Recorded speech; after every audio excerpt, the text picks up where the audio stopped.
咱来看桃园有掠到有业者违法收一寡废塑胶制品，先蹲伫中立甲新湖的工厂加工制造做塑胶粒仔，才去出口哦。数量大约是5000多吨哦。专案嘛起诉11个人，查扣犯罪所得将近4亿的台票。在厂房内面，废塑胶烂物石塔甲满，环检警成立专案小组，查到桃园有不法的业者，在新乐区含中立区，所以3间厂房是大量收藏废塑胶烂物，差不多5549吨，违法出口的部分差不多是5832吨，加起来有11381吨。可安尼不法来外销塑胶，以不法的所得都要4亿。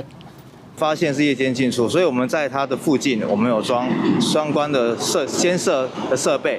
然后发现有车号，我们有车号会去做车的 GPS 的轨迹的分析。非法处理所谓的废弃物的部分，那最高会处5年以下的有期徒刑。但是我们也会认为这样的有期徒刑可能还不够，所以目前环境部也在讨论要修法。环检警查出涉案的业者并无轻度处理和再利用的许可证，所以每公斤3块到5块的价销，对外去收取废塑胶砖啊、废电缆线，拢总踏伫厂房内面，结果加工制成塑胶粒子非法输出。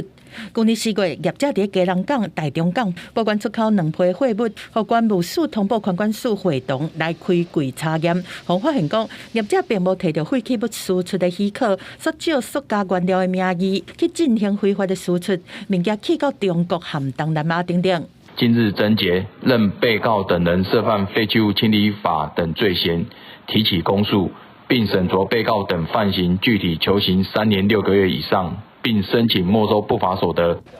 专案和桃园地检署照涉犯废弃物清理法侦结起诉11个人，查扣犯罪所得要4亿，而且针对姓吴和姓王的登记和实际负责人3个被告，建请法院来求处有期徒刑3年6个月以上。其他被告是分别求处1年8个月，也是1年2个月以上的有期徒刑。为了阻挡不法外销塑胶的状况，记者综合报道。